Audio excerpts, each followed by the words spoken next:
الحمد للہ رب العالمین والصلاة والسلام علی نبینا محمد وعلی آلہ وصحبہ اجمعین۔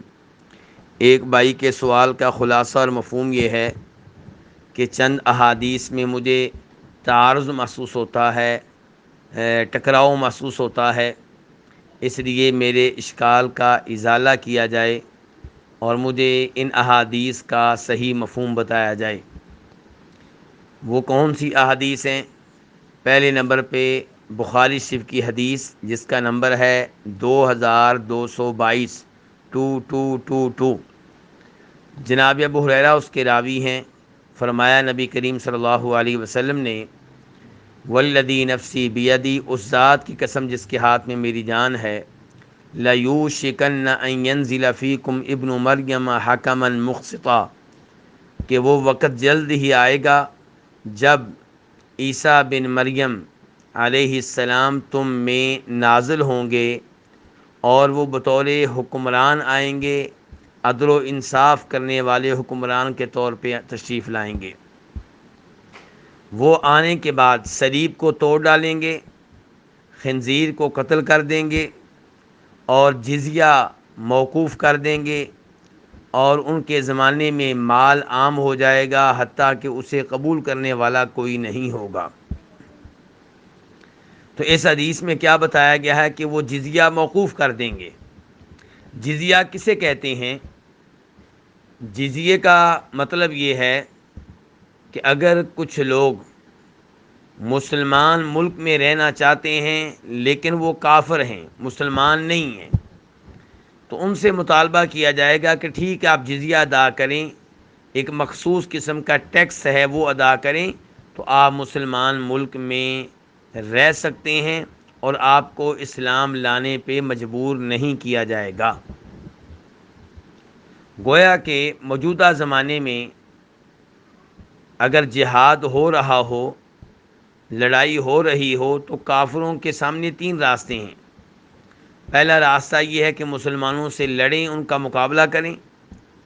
دوسرا راستہ یہ ہے کہ وہ اسلام قبول کر لیں، اور تیسرا راستہ یہ ہے کہ وہ جزیہ دیں اور مسلمان ملک میں امن و امان کے ساتھ، سلامتی کے ساتھ رہیں اور انہیں دین اسلام اختیار کرنے پہ مجبور نہیں کیا جائے گا۔ لیکن جب عیسیٰ علیہ السلام نزول فرمائیں گے تو پھر یہ جزیہ موقوف ہو جائے گا، یہ نہیں لیا جائے گا۔ پھر کافروں کے سامنے دو ہی آپشن ہوں گے، یا اسلام قبول کریں یا لڑنے کے لیے تیار ہو جائیں۔ اس کا مطلب یہ ہے کہ عیسیٰ علیہ السلام تشریف لائیں گے تو ان کے تشریف لانے کے بعد بھی لوگوں کے پاس یہ آپشن رہے گا کہ وہ دین اسلام قبول کر لیں، مومن بن جائیں۔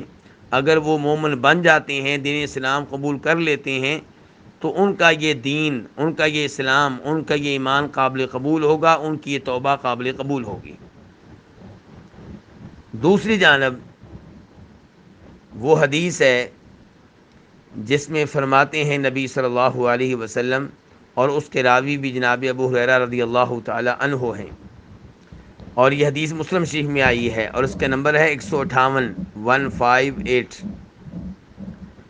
کہ تین نشانیاں جب سامنے آ جائیں گی تو کسی شخص کو اس کا ایمان لانا فائدہ نہیں دے گا، یا اگر اس نے اس سے پہلے کوئی نیکی نہیں کمائی تھی تو اب نیکی کرنا اسے فائدہ نہیں دے گا۔ یہ کون سی تین نشانیاں ہیں؟ نمبر 1 سورج کا مغرب سے طلوع ہونا، نمبر 2 دجال کا آنا، نمبر 3 زمین سے جانور کا نکلنا۔ اس حدیث سے کیا پتہ چلا؟ اس حدیث سے یوں لگ رہا ہے کہ جیسے دجال کے ظہور کے بعد ایمان لانے کا فائدہ نہیں ہوگا، اسلام قبول کرنے کا فائدہ نہیں ہوگا، توبہ کرنے کا فائدہ نہیں ہوگا، اور یہ سب جانتے ہیں کہ پہلے دجال آئے گا، بعد میں عیسیٰ علیہ السلام نزول فرمائیں گے۔ تو پہلی حدیث سے پتہ چل رہا تھا کہ عیسیٰ علیہ السلام کے نزول فرمانے کے بعد بھی ایمان لانے کا فائدہ ہوگا، مسلمان ہو جانے کا فائدہ ہوگا، توبہ کر لینے کا فائدہ ہوگا۔ اور اس آخری حدیث سے پتہ چلا کہ جب دجال کا ظہور ہوگا اس کے بعد ایمان لانے کا فائدہ نہیں ہوگا۔ تو بظاہر دونوں حدیثوں میں ٹکراؤ ہے، بظاہر دونوں حدیثوں میں تضاد ہے۔ ایک اور حدیث، اس کے راوی بھی جناب ابو ہریرہ رضی اللہ تعالیٰ عنہ ہیں، اور اسے امام بخاری روایت کرتے ہیں۔ بخاری شریف میں اس کا نمبر ہے 4635، 4635۔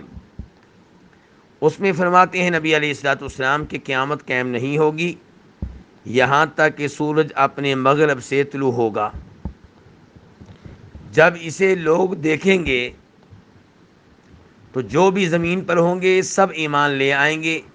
تو یہ وہ وقت ہوگا جب کسی کو اس کے ایمان لانے کا فائدہ نہیں ہوگا۔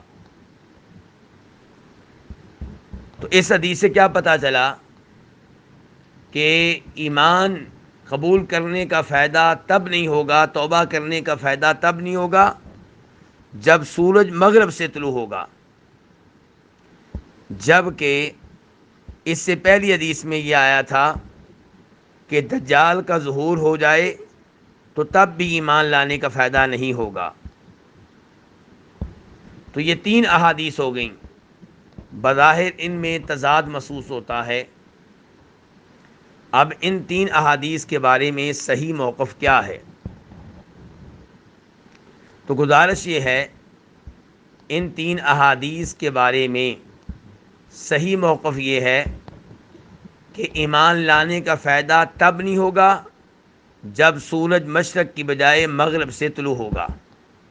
اس سے پہلے ایمان لانے کا فائدہ ہوگا، جیسا کہ اس حدیث سے معلوم ہو رہا ہے جس حدیث میں عیسیٰ علیہ السلام کے نزول کا تذکرہ ہے کہ جب وہ تشریف لائیں گے تو جزیہ موقوف کر دیں گے، یعنی کہ لوگوں سے ان کا مطالبہ ہوگا یا ایمان لے آؤ یا لڑنے کے لیے تیار ہو جاؤ، یعنی کہ جزیہ دینے کا فائدہ نہیں ہوگا۔ اس کا مطلب یہ ہے کہ ایمان لانے کا فائدہ ہوگا، توبہ کا دروازہ اس وقت تک کھلا ہوا ہوگا۔ تو یہ ہے صحیح موقف۔ تو اب سوال پیدا ہوگا کہ پھر اس حدیث کا کیا کریں جس حدیث میں آ رہا ہے کہ تین نشانیاں جب ظاہر ہوں گی تو کسی شخص کو اس کا ایمان لانا فائدہ نہیں دے گا: سورج کا مغرب سے طلوع ہونا، دجال کا ظاہر ہونا، زمین سے جانور کا نکلنا۔ تو اس حدیث کا صحیح مفہوم یہ ہے کہ جب یہ تینوں نشانیاں واقع ہو جائیں گی تب ایمان لانے کا فائدہ نہیں ہوگا۔ اور تینوں نشانیاں کب واقع ہو چکی ہوں گی؟ جب سورج مشرق کی بجائے مغرب سے طلوع ہوگا۔ اس کا مطلب یہ ہے کہ اگر ایک نشانی واقع ہو جائے تو ایمان لانے کا فائدہ ہوگا، یعنی کہ دجال کے ظاہر ہو جانے کے بعد بھی ایمان لانے کا فائدہ ہوگا۔ لیکن جب دجال بھی ظاہر ہو جائے گا اور سورج جو ہے مشرق کی بجائے مغرب سے طلوع ہو جائے گا، زمین سے جانور بھی نکل آئے گا، تینوں نشانیاں پوری ہو جائیں گی، تو اب ایمان لانے کا فائدہ نہیں ہوگا۔ اللہ رب العزت سے دعا ہے کہ اللہ تعالی ہمیں قرآن و حدیث کو صحیح معنوں میں سمجھنے کی توفیق عنایت فرمائے۔ وآخر دعوانا ان الحمد للہ رب العالمین۔